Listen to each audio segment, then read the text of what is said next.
अगर ना चाहते हुए भी आपके मन में अश्लील विचार आते हैं तो यह बुद्ध की कहानी आपके विचारों को बदल सकती है। एक बार एक राजकुमार बुद्ध के सानिध्य में दीक्षा लेने के लिए आया। बुद्ध अपने भिक्षुओं को उपदेश देने के साथ साथ उनको भिक्षाटन के लिए भेजते थे, जहाँ से उनको भिक्षा मिलती थी। उस राजकुमार को भी भगवान बुद्ध ने भिक्षा लेने के लिए एक महिला के घर पर भेजा। राजकुमार रास्ते में चलते हुए सोच रहा था कि ना जाने आज खाने में क्या मिलेगा, क्योंकि महल में खाने के लिए अनगिनत स्वादिष्ट भोजन मिलते थे, लेकिन आज जो भी मिलेगा उसी से काम चलाना पड़ेगा।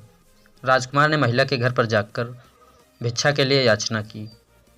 महिला ने राजकुमार को बैठने के लिए कहा और जब महिला अंदर गई तो राजकुमार पुनः अपने प्रिय भोजन के बारे में सोच रहा था। जब महिला भोजन लेकर आई तो राजकुमार अचंभित रह गया। राजकुमार ने अपने प्रिय भोजन को देखकर बहुत प्रसन्न हुआ और उस महिला की भिक्षा को ग्रहण करने लगा। भिक्षा ग्रहण करते हुए राजकुमार ने सोचा उसको खाना खाने के बाद कुछ विश्राम करने की आदत है, लेकिन आज उन्हें यहाँ खाना ग्रहण करने के बाद तुरंत भगवान बुद्ध के पास जाना होगा। भोजन हो जाने पर महिला ने राजकुमार से कुछ देर विश्राम करने के लिए कहा। राजकुमार खुश हो गया। सारी इच्छाओं की पूर्ति को देखते हुए उसे एक संयोग मानकर राजकुमार वहाँ पर लेट गया। लेटते हुए राजकुमार सोचने लगा कि आज तो सोने को मिल गया, लेकिन मेरे सर पर तो हमेशा के लिए छत का साया ही मिट गया है। जब राजकुमार सोकर पुनः उठा तो महिला ने कहा, आपको जब तक यहाँ रहना है आप यहाँ पर रह सकते हैं। अब राजकुमार समझ गया यह कोई संयोग नहीं है, महिला ज़रूर मेरा मन पढ़ रही है। राजकुमार खड़ा हुआ और उस महिला से पूछा, मुझे क्षमा कीजिए, क्या आप मेरा मन पढ़ सकती हैं? आप यह सब कैसे कर लेती हैं? जो मैं चाहता हूँ वही आप तुरंत कह देती हैं। महिला ने कहा, शुरू में मेरे लिए ये कठिन था, लेकिन मैंने खुद के विचारों को देखना शुरू किया। शुरू में मेरे विचारों की संख्या अनगिनत थी, पर मैंने अपना पूरा ध्यान उन विचारों पर केंद्रित किया जो विचार मेरे लिए अच्छे थे।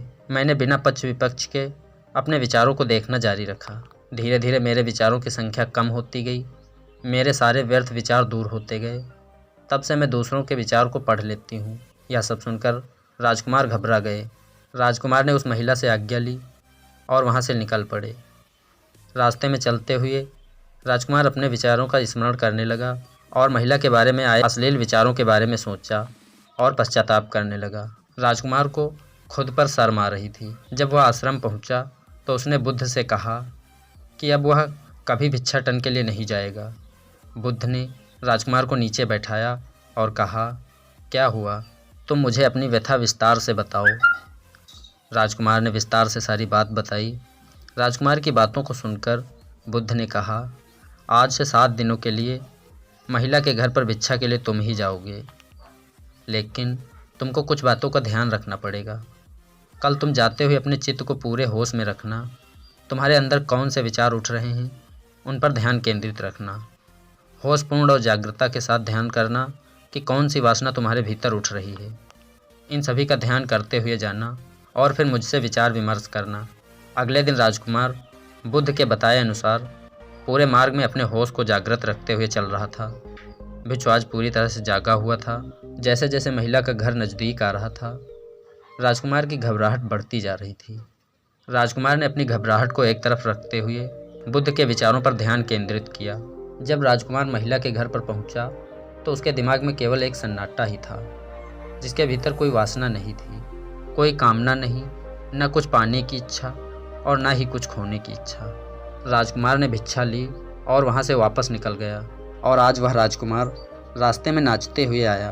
आज उसको जिस आनंद की अनुभूति हुई वह अद्भुत थी। आज से पहले इस आनंद को उसने कभी महसूस नहीं किया था। राजकुमार आश्रम जाकर बुद्ध को प्रणाम किया और कहा, आज मेरे मन में कोई भी अश्लील विचार नहीं है। मुझे आज परम सुख की अनुभूति हो रही है, क्योंकि आज मेरे मन से अश्लील विचार निकल गए हैं। दोस्तों, यह कहानी आपको कैसी लगी कमेंट में हमें ज़रूर बताना। इस कहानी से अगर आपको कोई सीख मिली हो तो वो भी कमेंट में लिखना ना भूलें।